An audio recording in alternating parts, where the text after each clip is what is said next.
ایھا النبی، اے اللہ کے نبی صلی اللہ علیہ وآلہ وسلم، جاہد الکفار والمنافقین، کافروں اور منافقوں کے خلاف آپ جہاد کیجئے، یعنی کوشش اپنی جاری رکھیں۔ جہاد قتال کے معنوں میں بھی آتا ہے، لیکن کوئی بھی تبلیغی کوشش کسی کی اصلاح کی اسے بھی جہاد کہا جاتا ہے، کیونکہ عربی میں جہادہ کا مطلب ہے کوشش کرنا۔ وَاغْلُظْ عَلَيْهِمْ، اور ان پر سختی کیجیے۔ وَمَأْوَاهُمْ جہنم، اور ان کا ٹھکانہ ہے جہنم۔ وَبِئْسَ الْمَصِيرُ، اور وہ بہت ہی برا ٹھکانہ ہے۔ اللہم اجرنا من النار، یعنی اس میں یہ خبر تھی کہ جو جان بوجھ کر کفر کی روش اختیار کیے ہوئے ہیں منافقین یا کافر، الٹیمیٹلی انہوں نے جہنم میں جانا ہے، لہٰذا آپ ان کے ساتھ معاملات میں سختی کریں۔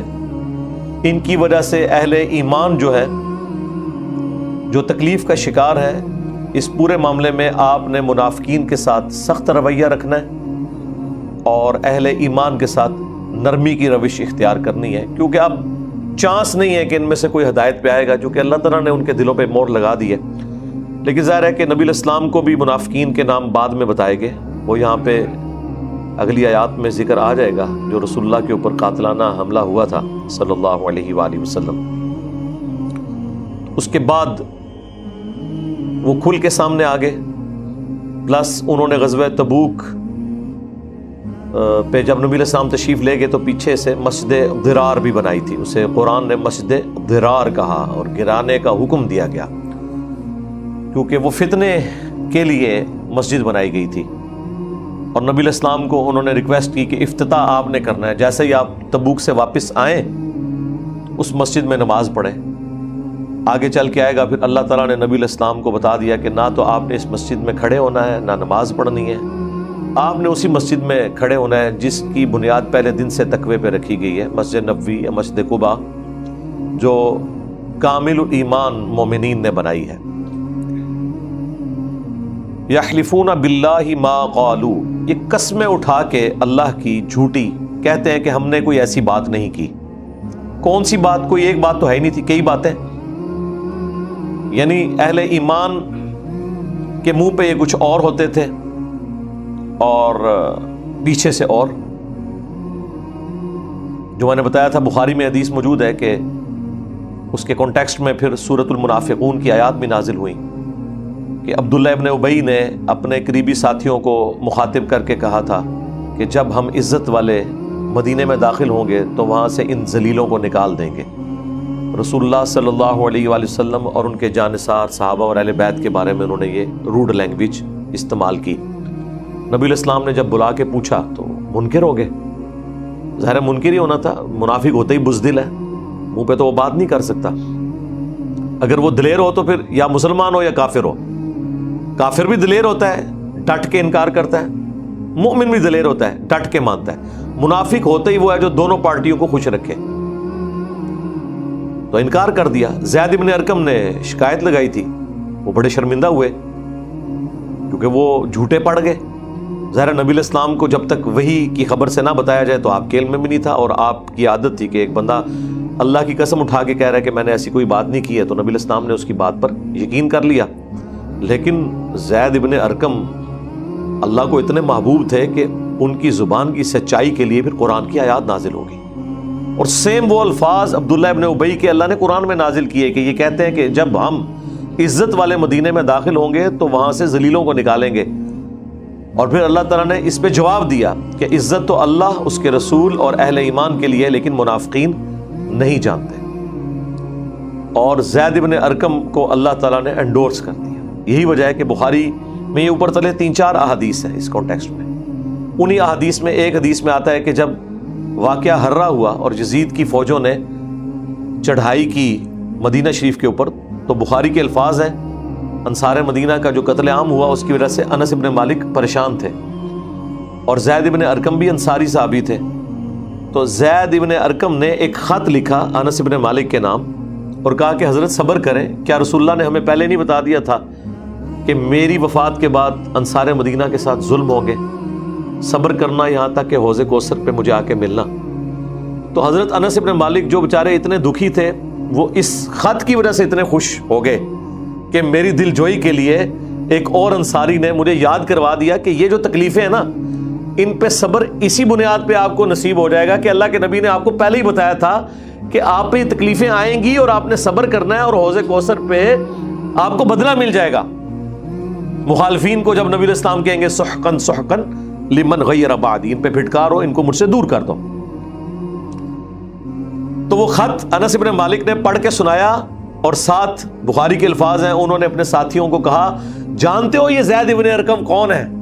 یہ وہی شخص ہے جس کے بارے میں قرآن کی آیات نازل ہو گئی تھی کہ جب ہم عزت والے مدینے میں داخل ہوں گے تو وہاں سے ذلیلوں کو نکالیں گے۔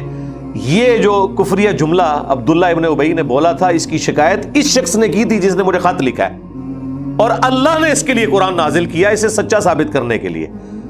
آپ بتائیں اس پلانٹ ارتھ پہ مخلوق میں سے کسی شخص کی اس سے بڑی کیا خوش قسمتی ہوگی کہ اسے سچا ثابت کرنے کے لیے قرآن میں آیت نازل ہو جائے،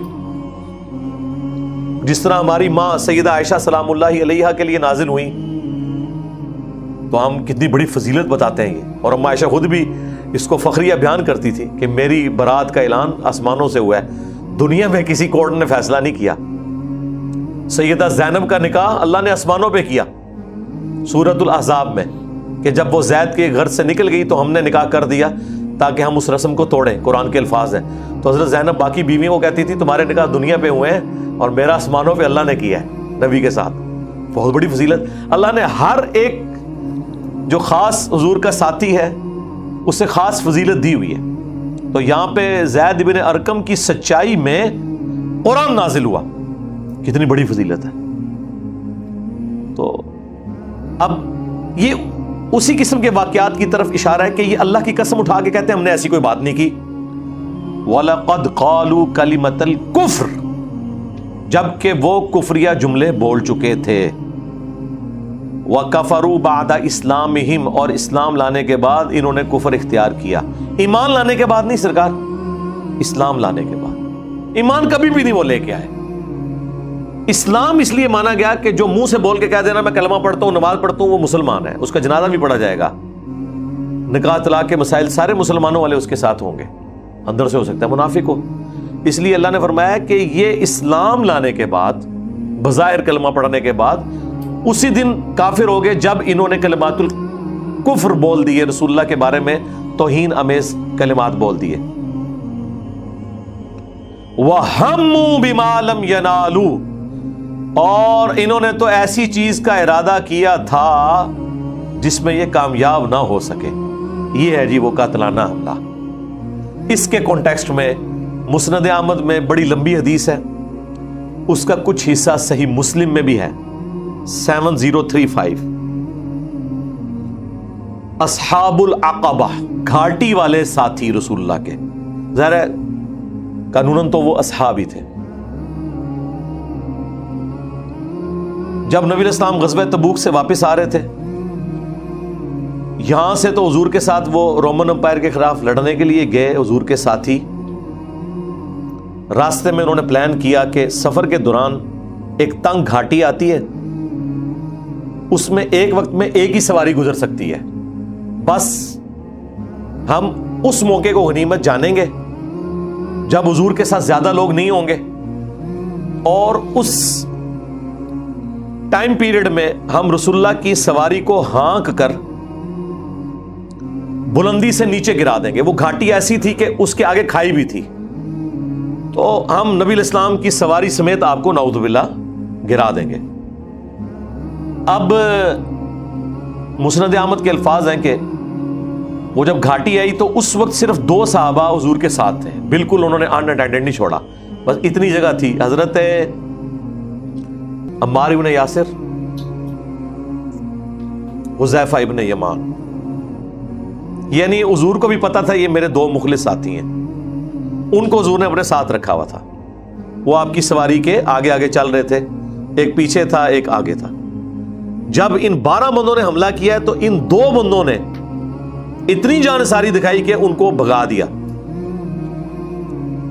اس وقت پھر نبی علیہ السلام اتنے خوش ہوئے، آپ نے حذیفہ کو بلا کے کہا کہ تو نے میرے لیے جان دھاڑ کی بازی لگائی ہے نا، پھر میں تجھے اپنا رازدار بناتا ہوں، صرف تجھے بتاؤں گا اور کسی کو نہیں بتاؤں گا کہ یہ 12 بندے جنہوں نے نقاب کیے ہوئے تھے یہ لوگ کون تھے جنہوں نے مجھ پہ قاتلانہ حملہ کیا۔ حالانکہ صحابہ کرام کے لیے سب سے جو کریٹیکل ایشو تھا نا وہ یہی تھا کہ ہمارے اندر منافق کون ہے، کیونکہ اس زمانے میں تو علم غیب نہیں ہوتا تھا نا، یہ تو عبدالقادر جنانی اور بعد کے لوگوں کو علم غیب ہوا ہے نا کہ لوگوں کے دلوں میں کیا ہے۔ صحابہ کرام کا مسئلہ یہ تھا کہ وہ پوچھتے تھے کہ ہمیں پتہ چل جائے کہ یہ سارے ہی نمازیں پڑھ رہے ہیں، ساروں کی داڑھی ہیں، اور عبداللہ ابن ابی تو وہ ہے کہ جو جمعے کے خطبے سے پہلے کھڑے ہو کہتا سی دھیان نال سنو جو اللہ نبی فرماندے نے۔ جو بڑے بڑے کھڑپینچ جو مسجدوں کے چودھری تھے وہ مطلب وہ آگے آگے ہوتے تھے۔ ایک عبداللہ ابن ابی کی بات کھل کے سامنے آئی نا، باقیوں کے تو نام بھی نہیں کھلے۔ تو حذیفہ ابن یمان کو نبی علیہ السلام نے وہ نام بتا دیے، اور بخاری میں امام بخاری نے جو حذیفہ ابن یمان اور عمار ابن یاسر اور عبداللہ ابن مسعود ان تینوں کے اوپر ایک چیپٹر باندھا ہے، فضائل صحابہ والے چیپٹر کتاب المناقب میں، اور وہ حدیث لے کے آئے کہ ابو درداء کو ملنے کے لیے ایک شخص کوفے سے شام جاتا ہے، کتنے ہفتوں کا سفر کر کے، اور وہ کہتے ہیں میں مسجد میں نماز پڑھتا ہوں، اور یہ حدیث میں نے کربلا والے ریسرچ پیپر میں بھی ڈالی ہے، اور کہتے ہیں میں نے نماز پڑھ کے نہ اللہ کے حضور دعا کی کہ یا اللہ مجھے اپنے کسی نیک بندے سے ملا دے۔ تو کہتے ہیں تھوڑی دیر بعد مسجد میں ایک صاحب وجاہت شخصیت داخل ہوئی، یعنی بڑی ان کا اٹریکٹفل پرسنالٹی تھی۔ تو میں نے لوگوں سے پوچھا کہ یہ بندہ کون ہے، تو بتایا گیا یہ ابو درداء ہے اصحاب صفا میں سے، اور اتنے لاڈلے صحابی نبی علیہ السلام کے، دنیا کو 3 طلاقیں دی ہوئی کہ جب رومن امپائر گری ہے تو چیف جسٹس شام کا ابو درداء کو لگایا حضرت عمر نے، اور پرشین امپائر گری تو اس کا چیف جسٹس وہاں پہ کوفہ میں ابن مسعود کو لگایا۔ ابو درداء اور ابن مسعود رضی اللہ تعالی عنہما علیہم السلام۔ تو کہتے میں جا کے ملا، اور میں نے کہا میں نے تو ابھی اللہ سے دعا کی تھی کہ کسی نیک بندے سے میری ملاقات ہو، کیونکہ میں اسپیشل سفر کر کے شام آیا ہوں کہ یہاں پہ بھی حضور کے کچھ صحابہ شفٹ ہوئے ہیں، تو میری ابو درداء سے ملاقات ہو گئی۔ اب دیکھیں یہاں پہ کسی بڑے آدمی کو کوئی ملے اور وہ اپنی تعریف سن کے کتنا خوش ہوتا ہے، اور یہ درویش صحابہ ابو درداء کہتے ہیں کہاں سے آئے ہو؟ کہا کوفے سے۔ اللہ اکبر، انہوں نے کہا کوفے سے آئے ہو، اور یہ حضرت عثمان غنی رضی اللہ تعالیٰ عنہ کا دور تھا، کیونکہ ابن مسعود زندہ تھے ابھی۔ حضرت علی کے دور میں تو ابن مسعود نہیں تھے، وہ 33 ہجری میں فوت ہوئے، حضرت علی جو ہے 35 ہجری میں خلیفہ بنے، لہذا کوفے میں حضرت علی نہیں تھے، حضرت علی تو مدینہ شریف تھے، حضرت عثمان بھی وہاں تھے۔ تو ان کا کوفے سے آئے ہو تم؟ کیا کوفے میں وہ شخص موجود نہیں ہے کہ جس کی زبان کو اللہ کے نبی نے شیطان سے محفوظ قرار دے دیا ہے؟ عمار ابن یاسر ان کا تھے۔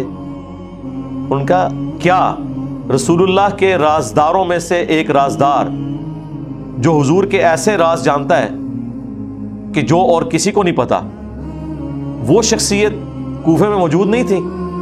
حذیفہ ابن یمان ان کا تھے۔ پھر انہوں نے کہا کہ صاحب النعلین، سفر و حضر میں حضور کی جوتیاں اٹھانے والا خوش نصیب ابن مسعود، کیا وہ کوفے میں نہیں تھے؟ ان کا تھے۔ تو انہوں نے کہا جب یہ 3 لوگ موجود تھے تو تم شام میں کیا کرنے آئے ہو میرے پاس؟ حالانکہ ابو درداء کا بھی کوئی لیول کم نہیں تھا، لیکن صحابہ اتنے ڈاؤن ٹو ارتھ تھے کہ وہ اپنے سے جو اپنے لیول کے یا اپنے سے جو لائق لوگ تھے ان کا ریگارڈ کرتے تھے۔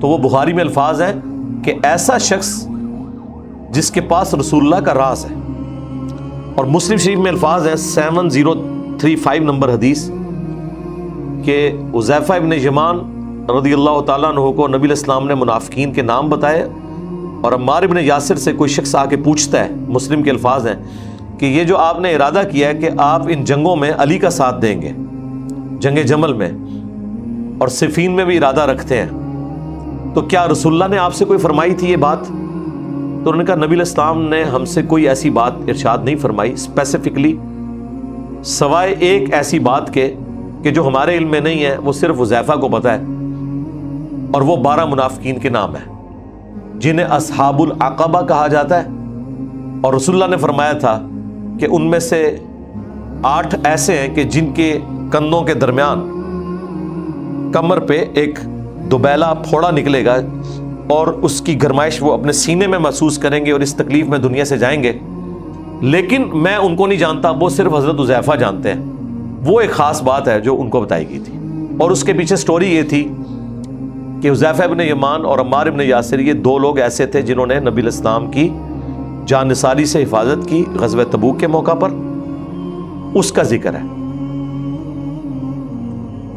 مولا علی چونکہ حضور کے ساتھ یہاں نہیں تھے کیونکہ آپ تبوک پہ ساتھ نہیں گئے، وہ پہلا اور آخری موقع تھا، بخاری مسلم میں آیا، حضرت علی رو پڑے، انہوں نے کہا یا رسول اللہ میں مدینے میں نہیں رک سکتا آپ کے بغیر، میں آپ کے ساتھ رہوں گا۔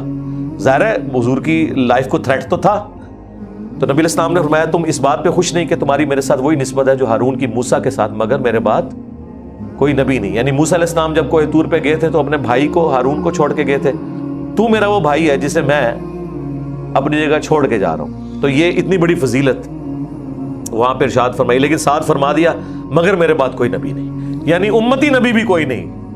تو اگر مولا علی امتی نبی نہیں تو غلام القادیانی دجال تو شاہی کوئی نہیں، سیدھی سی بات ہے۔ تو اس کے بعد اگر کوئی حضور کے اس طریقے سے بڑے کلوز لاڈلے لوگ جن کو حضور نے اپنے ساتھ رکھا ہوا ہے نا، وہ دیکھ لیں عمار ابن یاسر اور حذیفہ ابن یمان۔ حذیفہ ابن یمان جو ہے نا، یہ حضرت علی کی خلافت کے شروع کے دنوں میں ہی پہلے 40 دن کے اندر فوت ہو گئے تھے، انہوں نے صرف شروع کے دن پائے ہیں، لیکن انہوں نے مرتے ہوئے اپنے بیٹے کو وصیت کی تھی کہ میرے مرنے کے بعد جب تم فتنے دیکھو، اور فتنوں کی جتنی حدیثیں ہیں وہ بھی حضرت حذیفہ ابن یمان نے روایت کی ہوئی ہیں، آپ کو پتہ ہے جو بخاری مسلم میں حدیث ہے کہ حذیفہ ابن یمان کہتے ہیں کہ لوگ تو حضور سے اور سوالات کرتے تھے، میں فتنوں کے بارے میں ہمیشہ پوچھا کرتا تھا، اس لیے نہیں کہ مجھے کوئی چسکا تھا، کوئی ویلاگ بنانا تھا، نہیں، اس لیے کہ میں ان فتنوں میں مبتلا نہ ہو جاؤں۔ یہاں پہ لوگ وہ دجال اور یاجوج ماجوج کے اوپر ویلاگز بنا رہے ہوتے ہیں اور لوگوں کو بتا رہے ہوتے ہیں، ان کو کوئی لینا دینا نہیں، بس صرف ایک بات کرنی ہے، وہ دجال آئے گا تو پتہ لگے گا کہ کیڑا بزرگاں دا مننے والا سب تو بڑے بزرگ دجال نہ لگ جائے گا، اور کون قرآن حدیث کا ماننے والا اس دجال کو پہچان لے گا۔ تو حذیفہ ابن یمان کہتے ہیں کہ میں حضور سے فتنوں کے بارے میں پوچھتا تھا۔ بخاری مسلم کے الفاظ ہیں کہ ایک دفعہ حضرت عمر اپنے دور خلافت میں حذیفہ کے پاس آئے، وہ اپنے شاگردوں میں بیٹھے ہوئے تھے، اور حذیفہ سے کہا کہ ذرا مجھے فتنوں سے متعلق وہ حدیث سناؤ نا تم، یعنی حضرت عمر بھی فتنوں والی حدیث حذیفہ سے سن رہے ہیں۔ تو حضرت حذیفہ کہتے ہیں کہ امیر المومنین کون سے فتنے والی، ان کا وہ جو بڑا فتنہ آئے گا۔ تو حضرت حذیفہ نے کہا کہ اے امیر المومنین، آپ کو تو اس فتنے سے کوئی خطرہ نہیں ہے۔ اب یہ کوڈ ورڈز میں باتیں ہو رہی ہیں اور بات باقی سٹوڈنٹس بھی سن رہے ہیں، صرف حضرت عمر کو پتا ہے کہ وہ کس لینگویج میں بات کر رہے ہیں اور حضرت حذیفہ کو۔ تو حضرت عمر نے کہا نہیں، وہ والا فتنہ جو سمندر کی موجوں کی طرح آئے گا۔ تو انہوں نے کہا امیر المومنین، آپ کو تو اس فتنے سے خطرہ ہی نہیں ہے۔ تو فتنہ شروع اس وقت ہوگا کہ جب نبی علیہ السلام نے فرمایا کہ میری امت اور فتنوں کے درمیان ایک دروازہ ہے، جب اسے توڑ دیا جائے گا اس کے بعد فتنے شروع ہو جائیں گے۔ اتنی حدیث حضرت حذیفہ نے بیان کی، حضرت عمر وہاں سے چلے گئے۔ اب وہ ساتھی پوچھنے لگے کہ حضرت یہ آپ کیا کوڈ ورڈز میں باتیں کر رہے ہیں، کون سا فتنہ، کون سا دروازہ؟ پھر حضرت عمر نے یہ پوچھا کہ وہ دروازہ کھولا جائے گا یا توڑا جائے گا؟ انہوں نے کہا جی وہ دروازہ توڑا جائے گا، وہ کھلے گا نہیں، نیچرل نہیں ہوگا، اسے کوئی توڑے گا۔ تو جب وہ چلے گئے تو پھر حضرت عمر کے جانے کے بعد باقیوں نے کہا یہ آپ جو آپس میں راز و نیاز کی باتیں کر رہے ہیں ہمیں بھی بتائیں کوئی۔ انہوں نے کہا کہ وہ دروازہ حضرت عمر خود ہیں، اور وہ مجھ سے زیادہ اس بات کو جانتے ہیں کہ جب حضرت عمر کو قتل کیا جائے گا تو امت پہ فتنے شروع ہو جائیں گے۔ تو یہ حدیث بھی حضرت حذیفہ روایت کر رہے ہیں، اور وہ جو حدیث ہے نا مسند احمد کی کہ جب تک اللہ چاہے گا میرا وجود رہے گا، پھر اللہ تعالیٰ مجھے اٹھا لے گا، پھر خلافت علی منہاج النبوہ ہوگی، اس کے بعد پھر کھانے والی ملوکیت شروع ہو جائے گی، پھر جابر حکمران، اور جس کو ڈاکٹر سرار صاحب کہتے تھے ملکن عاضن، اپنے دشمنوں کو کاٹنے والی، اس حدیث کے راوی بھی حذیفہ ابن یمان ہے۔ نعمان ابن بشیر کہتے ہیں کہ مجھے حذیفہ ابن یمان نے یہ حدیث سنائی تھی کہ خلافت کے بعد کاٹ کھانے والی ملوکیت شروع ہو جائے گی، یعنی وہ خلافت راشدہ سیدنا ابوبکر، عمر، عثمان، علی اور حسن ابن علی کے بعد۔ تو یہ حذیفہ ابن یمان کا یہ ٹریک ریکارڈ ہے۔ تو یہ حضرت علی کی خلافت کے شروع کے دنوں میں جو ہمیں صحابہ پہ حالات زندگی پہ کتابیں ملتی ہیں، یہ 40 دن کے اندر فوت ہو چکے تھے۔ اسود الغابہ کتاب ہے، الاصابہ امام ابن اثیر کی کتاب کی شرح ابن حجر اسقلانی نے لکھی ہے۔ ان کا ایک بیٹا تھا محمد بن حذیفہ، اس کو انہوں نے نصیحت کی تھی کہ میرے بعد اب فتنوں کا ایشو شروع ہونے والا ہے بڑے لیول پہ۔ تو انہوں نے کہا ابا جی نصیحت، ان کا نصیحت ہے کہ علی کے ساتھ رہنا۔ اس لیے دیکھیں ناسبی جب کتابیں لکھتے ہیں نا، ہمارے جیلم سے بھی وہ خبیث فیض عالم صدیقی، اس نے محمد بن حذیفہ کو حضرت حذیفہ بن یمان کی بڑی توہین کی ہوئی ہے کہ یہ فتنہ گار ہے اصل میں، کیونکہ حذیفہ ابن یمان کا جو بیٹا تھا محمد، وہ کلیئر کٹ لوگوں کو بتاتا تھا کہ میرا باپ رازدار رسول ہے اور میرے باپ نے مجھے کہا ہے کہ جب فتنے ہونا تو علی کے ساتھ رہنا ہے۔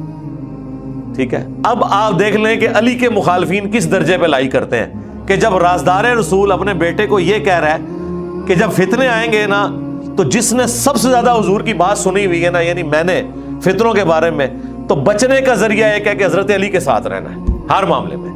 وہ جو حاکم میں حدیث ہے کہ نبی علیہ السلام نے فرمایا کہ علی اور قرآن ساتھ ساتھ رہیں گے یہاں تک کہ حوض کوثر پہ آ کے مجھے ملیں گے قیامت تک۔ تو یہ ساری حدیثیں اس کے ساتھ جڑی ہوئی ہیں، چونکہ یہ رسول اللہ پہ قاتلانہ حملے کے حوالے سے بات تھی۔ نبی علیہ السلام پہ اس کے علاوہ بھی قاتلانہ حملے ہوئے ہیں۔ ہجرت کی رات ہوا، اسی طریقے سے ایک دفعہ بخاری مسلم میں آتا ہے نبی علیہ السلام ایک درخت کے نیچے آرام فرما تھے، تو ایک عرابی نے وہ تلوار آپ کی پکڑ لی تھی کہ تمہیں مجھ سے کون بچائے گا؟ نبی علیہ السلام نے کہا کہ اللہ بچائے گا، تو اس کے ہاتھ سے وہ تلوار گر گئی اور بعد میں وہ مسلمان بھی ہو گیا۔ اس قسم کے اور کئی واقعات ہیں، کچھ جینون ہیں، کچھ بنائے ہوئے لوگوں نے، کچھ غالی رافضیوں نے بنا دیے کہ رسول اللہ کو زہر دیا تھا۔ بخاری میں آتا ہے حدیث لدود، وہ دوائی ٹپکائی گئی تھی، یہ کہتے ہیں زہر دے دیا، تو میں نے اس کا بھی جواب دیا تھا۔ اس پہ میری تفصیلی ویڈیو ہے، رسول اللہ کا قاتل کون صلی اللہ علیہ وآلہ وسلم۔ رسول اللہ شہید ہوئے ہیں زہر کی تکلیف کی وجہ سے، لیکن وہ آنری شہادت تھی۔ وہ خیبر کے موقع پہ زہر دیا گیا تھا، 4 سال بعد اس کا اثر آ گیا تھا، بخاری میں آتا ہے۔ تو اس میں نے یہ والا جو قاتلانہ حملہ ہے نا تبوک کے موقع پہ، وہ بھی ڈسکس کیا تھا، ہجرت کی رات والا ایشو، اور باقی ایشوز بھی وہ آپ دیکھ لیں جسے شوق ہے۔ وَهَمُّوا بِمَا لَمْ يَنَالُوا، اور انہوں نے تو اس چیز کا ارادہ کیا جسے وہ پا نہیں سکے، یعنی اللہ نے حفاظت کی۔ وَاللَّهُ يَعْصِمُكَ مِنَ النَّاسِ، جو قرآن میں ہے، اے نبی اللہ آپ کی حفاظت کرے گا لوگوں سے۔ وَمَا نَقَمُوا إِلَّا أَنْ أَغْنَاهُمُ اللَّهُ وَرَسُولُهُ مِنْ فَضْلِهِ، کیا انہیں یہی برا لگا نا کہ اللہ اور اس کے رسول نے اپنے فضل سے انہیں غنی کر دیا؟ یہ ویسے ٹونٹ کے طور پہ بات ہو رہی ہے کہ انہیں یہی بات بری لگی کہ ان کے ساتھ حسن سلوک کیوں ہو رہا ہے، اتنے احسان فراموش ہیں۔ نبی علیہ السلام مال غنیمت میں بھی انہیں حصہ دیتے تھے، حالانکہ نبی علیہ السلام کو اندازہ تو تھا کہ کتنے پکے مومن ہیں، لیکن حضور کوشش کرتے تھے تالیف قلب کے لیے شاید پلٹ آئیں۔ تو اللہ تعالیٰ فرما رہا ہے کہ یہ اللہ اور اس کے رسول کے دیے ہوئے ٹکڑے کھا رہے ہو، اس کا رزلٹ تم نے یہ نکالا ہے نمک حرامی کے لیے کہ تم بجائے وفاداری کرنے کے لیے سامنے آتے تم نمک حرامی پہ اتر آئے ہو۔ یہی تمہیں برا لگا کہ تمہیں اللہ اور اس کے رسول نے اپنے وزن سے غنی کر دیا۔ وَإِن يَتُوبُوا يَكُ خَيْرًا لَّهُمْ، اگر وہ توبہ کر لیں تو یہی ان کے حق میں بہتر ہوگا۔ ابھی بھی انہیں ڈھیل دی جا رہی ہے کہ ابھی بھی پلٹ آؤ۔ وَإِن يَتَوَلَّوْا، اور اگر روگردانی کریں گے، يُعَذِّبْهُمُ اللَّهُ عَذَابًا أَلِيمًا، تو اللہ تعالیٰ انہیں دردناک عذاب دے گا، فی الدنیا والآخرہ، دنیا میں بھی اور آخرت کی زندگی میں بھی۔ وَمَا لَهُمْ فِي الْأَرْضِ مِنْ وَلِيٍّ وَلَا نَصِيرٍ، اور پھر اس روئے زمین پہ نہ کوئی ان کا دوست ہوگا، نہ کوئی مددگار اور پشت پناہ، اگر اللہ نے فیصلہ کر لیا کہ انہیں ذلیل کرے گا، اور اللہ نے ذلیل کیا انہیں، منہ چھپاتے پھرتے تھے پھر۔ وَمِنْهُمْ مَنْ عاہد اللہ، اور ان میں سے ایسے بھی ہیں جنہوں نے اللہ سے عہد کیا، لئن آتانا من فضلہ، اگر اللہ تعالیٰ نے ہمیں مال و دولت سے نوازا اپنے فضل سے، لنصدقن ولنکونن من الصالحین، تو ہم ضرور بالضرور دل کھول کر اللہ کی راہ میں خرچ کریں گے اور نیکوکاروں میں شامل ہو جائیں گے۔ ہوتا ہے یہاں پہ بھی لوگ کہتے ہیں نہیں ایک بار لگ سیدھا ہو لین دو، دیکھو پھر تسی انشاءاللہ تعالی، ہاں مسجد ہر مسلمان نے مرنے تو پہلے بنوانی ہے، خدا دا نہ ہے پہلے ہی بہت مسجداں نے نمازی بناؤ، جو کہ نا میں نے مسجد بنوانی ہے اس کو کہ مسجدیں زیادہ ہیں یار، نمازی بناؤ، موحدین بناؤ، ایفرٹ پٹ کرنی ہے اس پہ کرو۔ تو اس وقت تو یہ بڑا قسمیں اٹھا کے کہتے تھے کہ ایک بار اللہ میرا ہاتھ کھول دے تو میں اللہ کی راہ میں خرچ کروں گا۔ فلما آتاہم من فضلہ، جب اللہ تعالیٰ نے اپنے فضل سے عطا فرما دیا انہیں، بخلوا بہ، تو اس میں کنجوسی کرنا شروع کر، اور یہ آج تک یونیورسل ہوتا ہے، آج بھی آپ دیکھ لیں کہ پیسہ آتا ہے تو ہزاروں میں کوئی ایک ہوتا ہے، اور پھر آپ دیکھیں امیر لوگوں میں ایک بڑی عجیب روش ہے، رمضان میں افطاریاں کرا دیں گے بڑے لیول کی۔ اگر کوئی دیندار آدمی انہیں بتائے کہ بھائی آپ کا کروڑوں اربوں کا بزنس ہے، کبھی زکوٰۃ کیلکولیٹ کی ہے آپ نے؟ آگے سے جواب دیتے ہیں جی اللہ نے بے صحابہ دیتا ہے، اسی بھی صاحب تو بغیر اللہ کی راہ خرچ کرنا ہے۔ اپنی طرح سے یہ نیکی بتا رہے ہیں، بے صحابہ خرچ کرنے ہیں، کیونکہ انہیں پتہ ہے صاحب کیا نا تو ہم تو آٹے میں نمک بھی نہیں دے رہے، اور اس کے اوپر عزت ویل کر رہے ہیں۔ تو ان سے آپ پھکی کے طور پہ یہ کہا کریں کہ کیا دنیا میں حساب و کتاب کے بغیر کوئی کام چلتا ہے؟ یعنی تمہارے سے کوئی چیز خریدنے آئے تو اس کی مرضی جتنا مرضی دے دے، یہ کوئی قیمت ہوتی ہے جسے کیلکولیٹ کیا جاتا ہے، اس کے بعد کہا جاتا ہے اس میں سے اتنا چھوڑ دو یا اتنا مزید لے لو۔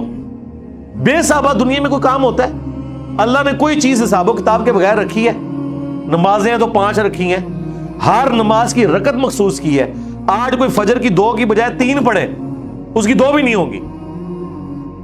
دنیا میں تو ہوگا نا کہ چلو 2 ہو جائیں گی اور 1 فالتو ہو گئی، اللہ کہہ رہا ہے تینوں فارغ، کیونکہ میں نے تو یہ بتائی نہیں، فالتو پڑھ کے بھی فارغ، کیونکہ نبی کے طریقے پہ نہیں صلی اللہ علیہ وآلہ وسلم۔ یہ پتہ نہیں کون سے لوگ ہیں بھائی، طواف کعبہ کے چکر ہیں جو 7 ہیں، ایک بھی کم ہو جائے طواف نہیں ہوتا، ایک رکعت کم ہو جائے نماز نہیں ہوتی، ایک سجدہ کم ہو جائے نماز نہیں ہوتی، سجدہ صاحب سے بھی اس کی کمی پوری نہیں ہوتی، کیونکہ یہ فرض ہے، فرائض کی کوتاہی کے لیے نماز ہی دوبارہ پڑھنی پڑتی ہے، اور آپ کہہ رہے ہیں ہم بغیر حساب و کتاب کے اللہ کی راہ میں خرچ کرتے ہیں۔ اپنا کاروبار تو حساب و کتاب میں کرو، ایک ایک چیز کیلکولیٹ کرو، پیسے تک کیلکولیٹ کیے ہوئے ہوتے ہیں۔